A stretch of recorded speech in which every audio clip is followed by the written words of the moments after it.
कहानी की शुरुआत में हमें दिखाया जाता है कि बहुत सारे अननोन कॉल्स और फ्रॉड मैसेजेस लोन्स की पूछताछ के लिए आते हैं। अगर आपको लोन चाहिए तो आपकी सारी डिटेल्स आगे के पेपर वर्क के लिए बताएं।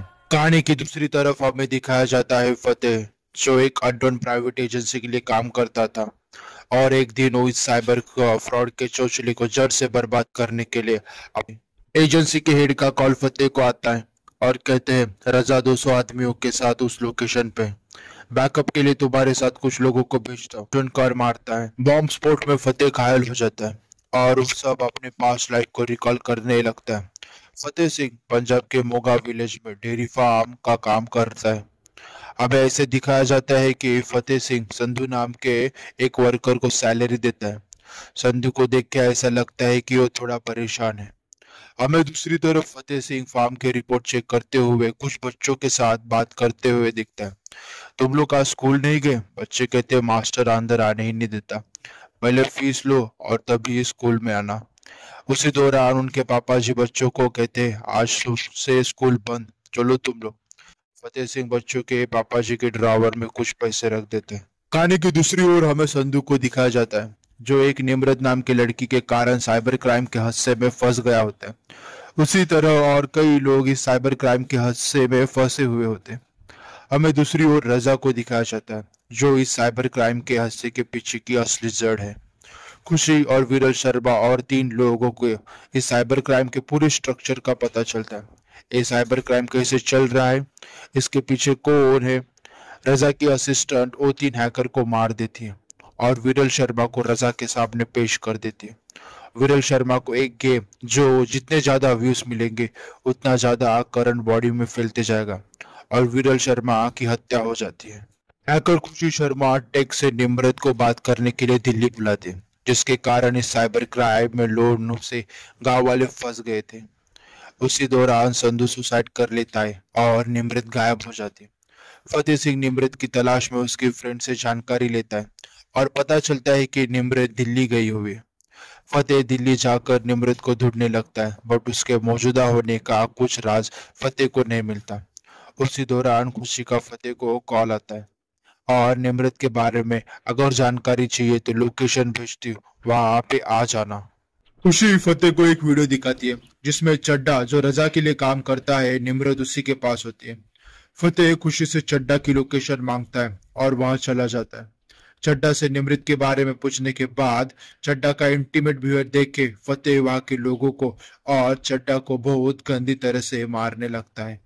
पुलिस कोशिश करने के बाद फतेह एक सीसीटीवी कैमरा में कैप्चर हो जाता है और फतेह की खबर रजा को मिल जाती है और वो वहां से दूसरी ओर निकल जाता है।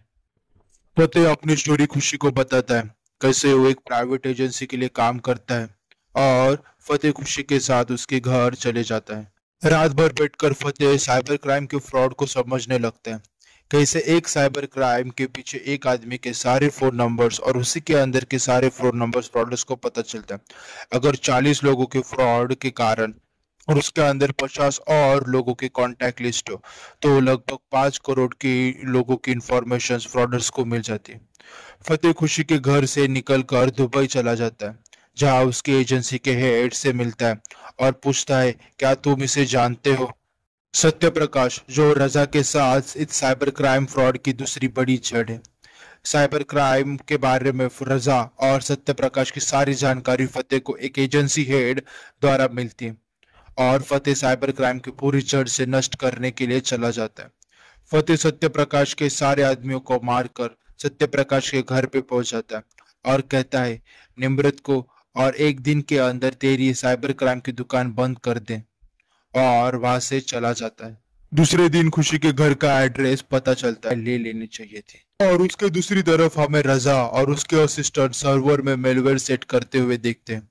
उसी के कारण लोगों के अकाउंट के सारे पैसे वो निकाल लेते हैं। रजा टेक्नोलॉजी का यूज करके एक फतेह का डीप फेक वीडियो बनाता है, जिस फतेह पुलिस इंस्पेक्टर के लोकेशन पर जाके पुलिस को टॉर्चर करके सत्य प्रकाश के लोकेशन पूछ लेता है और वही पुलिस है जो सत्य प्रकाश से मिला होता है। फतेह और खुशी सत्य प्रकाश के लोकेशन पर पहुंच जाते हैं, खुशी उनके सर्वर पर कुछ वायरस इंजेक्ट कर देती है और सारे सर्वर हैक हो जाता है, सारे पैसे फ्रीज हो जाते हैं। बट पकड़ी जाती है और उसी इलेक्ट्रिक शॉक गेम पर खुशी को सत्य प्रकाश कैद कर लेता है। बट फतेह सत्य प्रकाश को आ जाता है।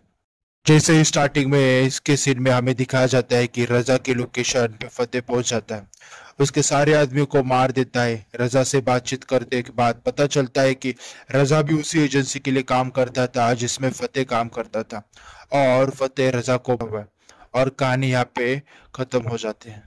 इसी तरह के मोर इंटरेस्टिंग मूवी समरीज के लिए चैनल को सब्सक्राइब करो, लाइक करो, शेयर करो। Till then stay tuned for the upcoming video.